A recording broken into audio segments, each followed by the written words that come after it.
আপনারা জানেন এই মাসের 5 তারিখ বাংলাদেশে একটা কাঙ্ক্ষিত পরিবর্তন এসেছে। এই পরিবর্তনের সামনের সারিতে থেকে যারা লড়াই করেছে অন্যায়, অসত্য এবং জুলুমের বিরুদ্ধে, অধিকারের পক্ষে, তাদের কয়েকজন গুরুত্বপূর্ণ সমন্বয়ক আছে যারা সমন্বয় করে গোটা কর্মসূচি বাস্তবায়ন করেছে। তাদেরই একজন হচ্ছে হাসনাত আব্দুল্লাহ।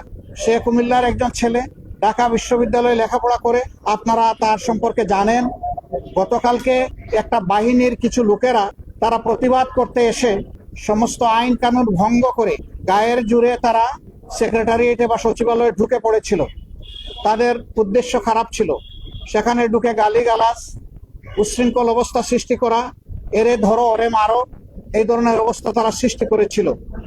যারা ত্যাগ এবং তিতিক্ষা, যারা নিজের জীবন দিয়ে, বুকের রক্ত দিয়ে সামনের সারিতে থেকে লড়াই করেছে, তারা যখন শুনেছে দেশকে অস্থির করার জন্য এই ধরনের একটা পদক্ষেপ নেওয়া হয়েছে, তারা এসেছিল ছুটে তাদেরকে শান্ত করার জন্য, বোঝানোর জন্য। এই যারা দরদ নিয়ে তাদের পাশে এসেছিল, এই লোকগুলো, এই বাহিনীর লোকগুলা তাদের গায়ে হাত তুলেছে, তাদেরকে মারধর করেছে। আপনারা এটা দেখেছেন এবং আপনারা এটা জেনেছেন।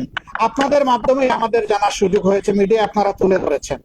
তারা অনেক ধৈর্য ধরেছে, কিন্তু যখন দেখেছে যে সবকিছু সীমা ছাড়িয়ে যাচ্ছে, সীমা লঙ্ঘন করছে, তারা রাষ্ট্রের ব্যবস্থাকেই ভেঙে দিতে চায়, চুরমার করে দিতে চায়, তখন বাধ্য হয়ে তারা এদেরকে প্রতিরোধ করেছে এবং প্রতিরোধের মুখে তারা পালিয়েও যায়।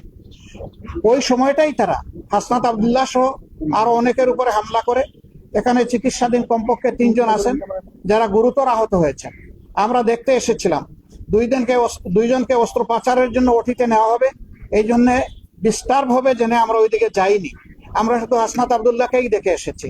আলহামদুলিল্লাহ, যতটুকু দেখেছি সে আশঙ্কা মুক্ত। বাকিটা আল্লাহ ভালো জানেন। আমরা দোয়া করি আল্লাহ যেন তাকে সুস্থতার পূর্ণ নিয়ামত দান করে। এইরকম একটা কাঙ্ক্ষিত গণবিপ্লবকে বিফল করে দেওয়ার জন্য যে কোনো দিক থেকেই যে আসুক, গোটা জাতিকে এর ব্যাপারে সোচ্চার সজাগ থাকতে হবে এবং কেউ অপতৎপরতা চালালে সেটাকে বন্ধ করে থামিয়ে দিতে হবে। আপনারা কয়দিন হলো ভাই? এখনো তো 1 মাস হয় নাই। সামান্য কয়টা দিন গিয়েছে। দুনিয়ার জমানো সমস্ত দাবি দেওয়া নিয়ে সবাই এখন রাস্তায় নেমে গেলে, যারা এখন সরকারে বসেছেন তারা দেশটা গুছাবেন কিভাবে? এতদিন আপনাদের দাবি দেওয়া কোথায় ছিল? সেই দাবি দেওয়াগুলো এতদিন করলেন না কেন? এখন এরা দায়িত্ব নিয়েছে জনগণের অনুরোধে। তারা তো ইচ্ছা করে এখানে আসেনি। তাদেরকে যদি সহযোগিতা না করে এইভাবে ব্যতিব্যস্ত করে তোলা হয়, তাইলে রাষ্ট্র পুনর্গঠন এবং মেরামতের যে কাজটা, এটা তো তারা করতে পারবে না। এখানে সকলের দায়িত্বশীল আচরণ আমরা আশা করি। যার যার দাবি আছে একটু ধৈর্য ধরেন। 15.5 বছর যদি ধৈর্য ধরতে পারেন, 2-1 মাস একটু ধৈর্য ধরেন, ওনারা একটু গুছিয়ে আনুক, তারপরে আপনারা স্বাভাবিকভাবে নিয়মতান্ত্রিক ভাবে আপনাদের দাবিগুলা তুলে ধরেন। কিন্তু সেইটা করতে গিয়ে আপনারা সচিবালয়ে ঢুকে পড়বেন, আপনারা বিশৃঙ্খল অবস্থা সৃষ্টি করবেন, এটা তো দেশের জনগণ মেনে নেবে না। আপনারা কি দেশের জনগণের বিপক্ষে দাঁড়াতে চাচ্ছেন? এরকম যারা দুঃসাহস দেখাবে, জনগণ কিন্তু তাদেরকে ক্ষমা করবে না। আমরা আশা করব যে তাদের সকলের শুভবুদ্ধির উদয় হবে এবং কারো উস্কানিতে, ষড়যন্ত্রে তারা পা দেবে না। তারা নিজের বিবেক অনুযায়ী চলবে, দেশকে ভালোবাসবে, তারাও এই দেশের পুনর্গঠনে নিজেরা দায়িত্বশীল ভূমিকা পালন করবে। আমরা সকলের কাছে সেই দায়িত্বশীল আচরণ আশা করি। আপনাদের সকলকে ধন্যবাদ।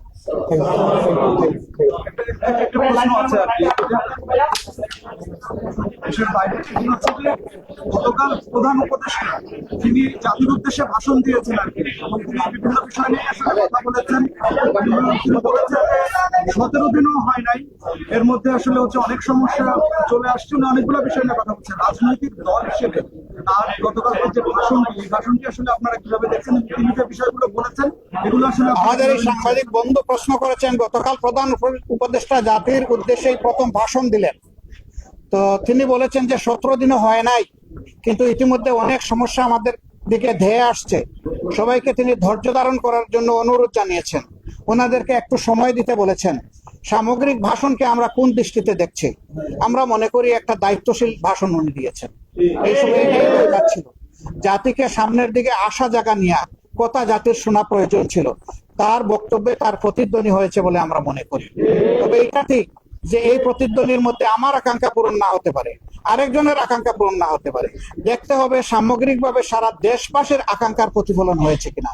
আমরা মনে করি হয়েছে, এবং আমরা মনে করি তারা এখনো রাইট ডিরেকশনে আছেন। তাদেরকে সেভাবেই এগিয়ে গেলে আল্লাহ সাহায্য করবেন, দেশের জনগণও সাহায্য করবেন ইনশাআল্লাহ। আমরা কি শুধু ছাত্রদের উপরে নির্ভর করে থাকবো? এই ধরনের যদি আবারও হামলা হয় তখন কি জামাত ইসলাম কি এগিয়ে আসবে? আমরা জামাতে ইসলাম হিসেবে আসবো না, এদেশের সচেতন জনগণ হিসাবে আসবো, এবং ছাত্রদেরকে বাদ দিয়েও আসবো না। আমরা তাদের সহযোদ্ধা হিসাবে আসবো। সেটাই তবে আমরা দোয়া করি এইগুলার জন্য প্রয়োজন না হয়, সবার জন্য শুভ বুদ্ধির উদয় হয়।